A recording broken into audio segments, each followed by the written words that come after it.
A Hunger Artist by Franz Kafka. In the last decades, interest in hunger artists has declined considerably. Whereas in earlier days there was good money to be earned putting on major productions of this sort under one's own management, nowadays that is totally impossible. Those were different times. Back then, the hunger artist captured the attention of the entire city. From day to day, while the fasting lasted, participation increased. Everyone wanted to see the hunger artist at least daily. During the final days, there were people with subscription tickets who sat all day in front of the small barred cage. And there were even viewing hours at night, their impact heightened by torchlight. On fine days, the cage was dragged out into the open air, and then the hunger artist was put on display, particularly for the children.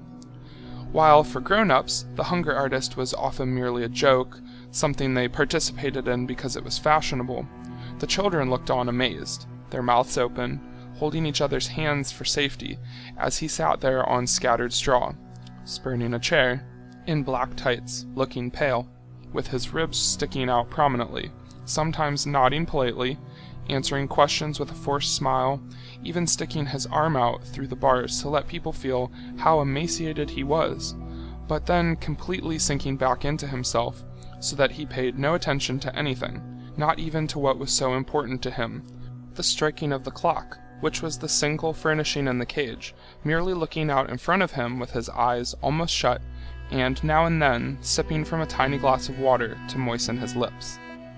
Apart from the changing groups of spectators, there were also constant observers chosen by the public.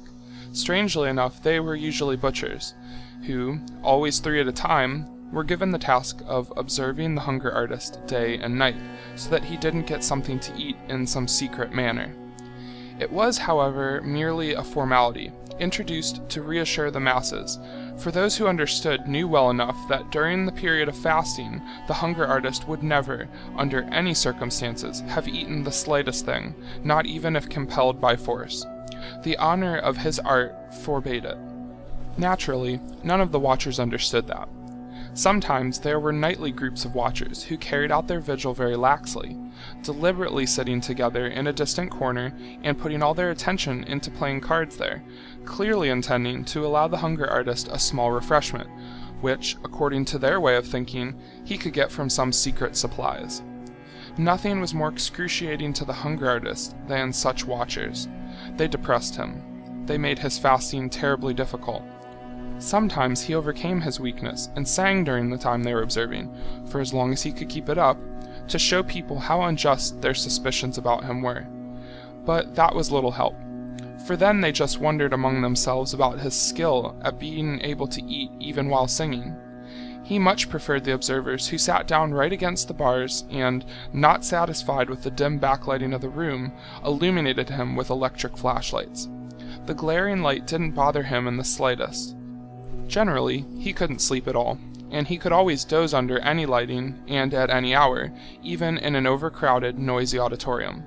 With such observers, he was very happily prepared to spend the entire night without sleeping.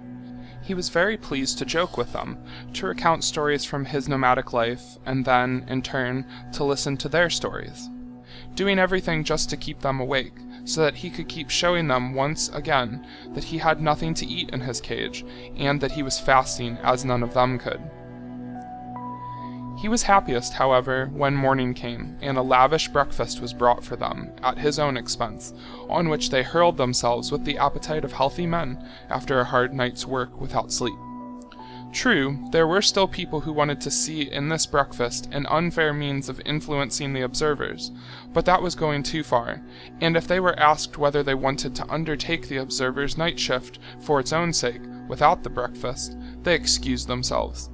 But nonetheless, they stood by their suspicions. However, it was, in general, part of fasting that these doubts were inextricably associated with it. For in fact, no one was in a position to spend time watching the hunger artist every day and night, so no one could know, on the basis of his own observation, whether this was a case of truly uninterrupted, flawless fasting. The hunger artist himself was the only one who could know that, and, at the same time, the only spectator capable of being completely satisfied with his own fasting. But the reason he was never satisfied was something different. Perhaps it was not fasting at all which made him so very emaciated that many people, to their own regret, had to stay away from his performance because they couldn't bear to look at him. For he was also so skeletal out of dissatisfaction with himself because he alone knew something that even initiates didn't know: how easy it was to fast. It was the easiest thing in the world. About this he did not remain silent, but people did not believe him. At best they thought he was being modest. Most of them, however, believed he was a publicity seeker or a total swindler, for whom, at all events, fasting was easy because he understood how to make it easy, and then had the nerve to half admit it. He had to accept all that. Over the years he had become accustomed to it. But this dissatisfaction kept gnawing at his insides all the time, and never yet, and this one had to say to his credit, had he left the cage of his own free will after any period of fasting. The impresario had set the maximum length of time for the fast at 40 days. He would never allow the fasting go beyond that point, not even in the cosmopolitan cities. And, in fact, he had a good reason. Experience had shown that for about 40 days one could increasingly whip up the city's interest by gradually increasing advertising, but that then the people turned away. One could demonstrate a significant decline in popularity. In this respect, there were, of course, small differences among different towns and among different countries, but as a rule, it was true that 40 days was the maximum length of time. So then, on the 40th day, the door of the cage, which was covered with flowers, was opened. An enthusiastic audience filled the amphitheater, a military band played, 2 doctors entered the cage in order to take the necessary measurements of the hunger artist. The results were announced to the auditorium through a megaphone, and finally 2 young ladies arrived, happy about the fact that they were the ones who had just been selected by lot, seeking to lead the hunger artist down a couple of steps out of the cage, where on a small table a carefully chosen hospital meal was laid out. And at this moment the hunger artist always fought back. Of course, he still freely laid his bony arms in the helpful outstretched hands of the ladies bending over him, but he did not want to stand up. Why stop right now after 40 days? He could have kept going for even longer, for an unlimited length of time. Why stop right now, when he was in his best form? Indeed, not yet even in his best fasting form. Why did people want to rob him of the fame of fasting longer? Not just so that he could become the greatest hunger artist of all time, which he probably was already, but also so that he could surpass himself in some unimaginable way, for he felt there were no limits to his capacity for fasting. Why did this crowd, which pretended to admire him so much, have so little patience with him? If he kept going and kept fasting longer, why would they not tolerate it? Then, too, he was tired and felt good sitting in the straw. Now he was supposed to stand up straight and tall and go to eat, something which, when he just imagined it, made him feel nauseous right away. With great difficulty he repressed mentioning this only out of consideration for the women, and he looked up into the eyes of these women, apparently so friendly but in reality so cruel, and shook his excessively heavy head on his feeble neck. But then happened what always happened.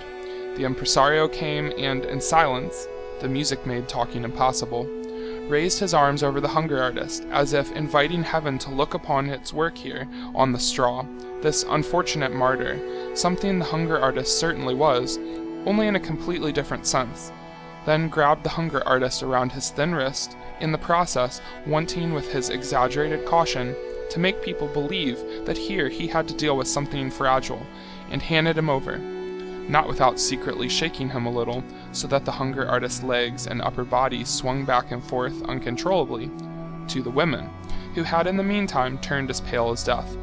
At this point, the hunger artist endured everything. His head lay on his chest. It was as if it had inexplicably rolled around and just stopped there. His body was arched back. His legs, in an impulse of self-preservation, pressed themselves together at the knees, but scraped the ground, as if they were not really on the floor, but were looking for the real ground, and the entire weight of his body, admittedly very small, lay against one of the women, who appealed for help with flustered breath, for she had not imagined her post of honor would be like this, and then stretched her neck as far as possible to keep her face from the least contact with the hunger artist.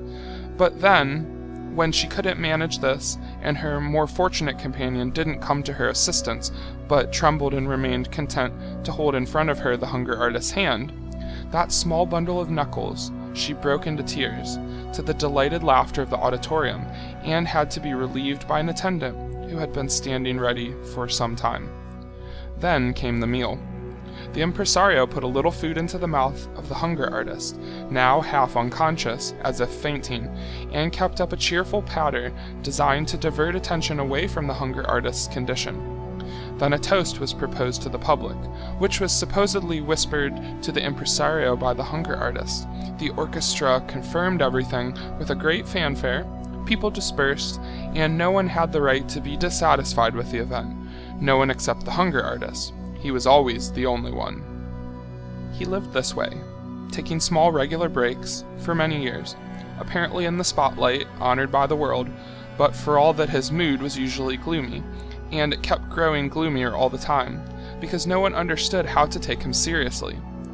But how was he to find consolation? What was there left for him to wish? And if a good-natured man who felt sorry for him ever wanted to explain to him that his sadness probably came from his fasting, then it could happen that the hunger artist responded with an outburst of rage and began to shake the bars like an animal, frightening everyone. But the impresario had a way of punishing moments like this, something he was happy to use.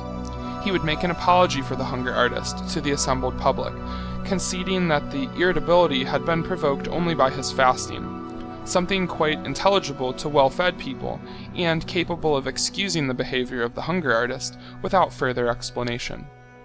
From there, he would move on to speak about the equally hard-to-understand claim of the hunger artist that he could go on fasting for much longer than he was doing. He would praise the lofty striving, the goodwill, and the great self-denial no doubt contained in this claim, but then would try to contradict it simply by producing photographs, which were also on sale, for in the pictures one could see the hunger artist on the 40th day of his fast, in bed, almost dead from exhaustion. Although the hunger artist was very familiar with this perversion of the truth, it always strained his nerves again, and was too much for him. What was a result of the premature ending of the fast, people were now proposing as its cause. It was impossible to fight against this lack of understanding, against this world of misunderstanding.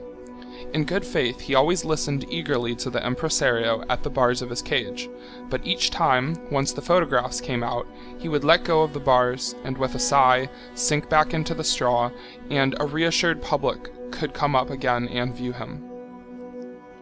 When those who had witnessed such scenes thought back on them a few years later, often they were unable to understand themselves, for in the meantime that change mentioned above had set it.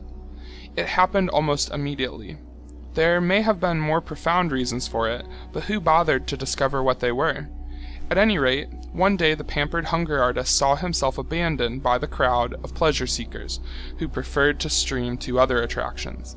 The impresario chased around half of Europe one more time with him, to see whether he could still rediscover the old interest here and there. It was all futile. It was as if a secret agreement against the fasting performances had developed everywhere. Naturally, it couldn't really have happened all at once, and people later remembered some things which, in the days of intoxicating success, they hadn't paid sufficient attention to, some inadequately suppressed indications, but now it was too late to do anything to counter them. Of course, it was certain that the popularity of fasting would return once more someday, but for those now alive, that was no consolation. What was the hunger artist to do now? A man whom thousands of people had cheered on could not display himself in show booths at small fun fairs. The hunger artist was not only too old to take up a different profession, but was fanatically devoted to fasting more than anything else. So he said farewell to the impresario, an incomparable companion on his life's road, and let himself be hired by a large circus. In order to spare his own feelings, he didn't even look at the terms of his contract at all. A large circus, with its huge number of men, animals, and gimmicks, which are constantly being let go and replenished, can use anyone at any time, even a hunger artist, provided, of course, his demands are modest. Moreover, in this particular case, it was not only the hunger artist himself who was engaged, but also his old and famous name. In fact, given the characteristic nature of his art, which was not diminished by his advancing age, one could never claim that a worn-out artist, who no longer stood at the pinnacle of his ability, wanted to escape to a quiet position in the circus. On the contrary, the hunger artist declared that he could fast just as well as in earlier times, something that was entirely credible. Indeed, he even affirmed that if people would let him do what he wanted, and he was promised this without further ado, he would really now legitimately amaze the world for the first time, an assertion which, however, given the mood of the time, which the hunger artist in his enthusiasm easily overlooked, brought smiles from the experts. However, basically the hunger artist had not forgotten his sense of the way things really were, and he took it as self-evident that people would not set him and his cage up as the star attraction, somewhere in the middle of the arena, but would move him outside in some other readily accessible spot near the animal stalls. Huge, brightly painted signs surrounded the cage and announced what there was to look at there. During the intervals in the main performance, when the general public pushed out towards the menagerie in order to see the animals, they could hardly avoid moving past the hunger artist and stopping there a moment. They would perhaps have remained with him longer if those pushing up behind them in the narrow passageway, who did not understand this pause on the way to the animal stalls they wanted to see, had not made a longer peaceful observation impossible. This was also the reason why the hunger artist began to tremble at these visiting hours, which he naturally used to long for as the main purpose of his life. In the early days he could hardly wait for the pauses in the performances. He had looked forward with delight to the crowd pouring around him, until he became convinced only too quickly, and even the most stubborn, almost deliberate self-deception could not hold out against the experience, that, judging by their intentions, most of these people were, again and again without exception, only visiting the menagerie. And this view from a distance still remained his most beautiful moment. For when they had come right up to him, he immediately got an earful from the shouting of the two steadily increasing groups, the ones who wanted to take their time looking at the hunger artist, not with any understanding, but on a whim or from mere defiance. From him, these ones were soon the more painful, and a second group of people, whose only demand was to go straight to the animal stalls. Once the large crowds had passed, the latecomers would arrive, and although there was nothing preventing these people anymore from sticking around for as long as they wanted, they rushed past with long strides, almost without a sideways glance, to get to the animals in time. And it was an all too rare stroke of luck when the father of a family came by with his children, pointed his finger at the hunger artist, gave a detailed explanation about what was going on here, and talked of earlier years when he had been present at similar, but incomparably more magnificent performances. And then the children, because they had been inadequately prepared at school and in life, always stood around still uncomprehendingly. What was fasting to them? But nonetheless, the brightness of the look in their searching eyes revealed something of new and more gracious times coming. Perhaps, the hunger artist said to himself sometimes, everything would be a little better if his location were not quite so near the animal stalls. That way, it would be easy for people to make their choice, to say nothing of the fact that he was very upset and constantly depressed by the stink from the stalls, the animals' commotion at night, the pieces of raw meat dragged past him for the carnivorous beasts, and the roars at feeding time. But he did not dare to approach the administration about it. In any case, he had the animals to thank for the crowds of visitors among whom, here and there could be one destined for him. And who knew where they would hide him if he wished to remind them of his existence, and along with that, of the fact that, strictly speaking, he was only an obstacle on the way to the menagerie. A small obstacle, at any rate, a constantly diminishing obstacle. People got used to the strange notion that in these times they would want to pay attention to a hunger artist, and with this habitual awareness, the judgment on him was pronounced. He might fast as well as he could, and he did, but nothing could save him anymore. People went straight past him. Try to explain the art of fasting to anyone. If someone doesn't feel it, then he cannot be made to understand it. The beautiful signs became dirty and illegible. People tore them down, and no one thought of replacing them. The small table with the number of days the fasting had lasted, which early on had been carefully renewed every day, remained unchanged for a long time, for after the first weeks the staff grew tired of even this small task. And so the hunger artist kept fasting on, as he once had dreamed about in earlier times, and he had no difficulty succeeding in achieving what he had predicted back then, but no one was counting the days. No one, not even the hunger artist himself, knew how great his achievement was by this point, and his heart grew heavy. And when, once in a while, a person strolling past stood there making fun of the old number and talking of a swindle, that was in a sense the stupidest lie which indifference and innate maliciousness could invent, for the hunger artist was not being deceptive, he was working honestly, but the world was cheating him of his reward. Many days went by once more, and this too came to an end. Finally, the cage caught the attention of a supervisor, and he asked the attendant why they had left this perfectly useful cage standing here unused with rotting straw inside. Nobody knew until one man, with the help of the table with the number on it, remembered the hunger artist. They pushed the straw around with a pole and found the hunger artist in there. "Are you still fasting?" the supervisor asked. "When are you finally going to stop?" "Forgive me everything," whispered the hunger artist. Only the supervisor, who was pressing his ear up against the cage, understood him. "Certainly," said the supervisor, tapping his forehead with his finger in order to indicate to the spectators the state the hunger artist was in. "We forgive you." "I always wanted you to admire my fasting," said the hunger artist. "But we do admire it," said the supervisor obligingly. "But you shouldn't admire it," said the hunger artist. "Well then, we don't admire it," said the supervisor. "But why shouldn't we admire it?" "Because I had to fast. I can't do anything else," said the hunger artist. "Just look at you," said the supervisor. "Why can't you do anything else?"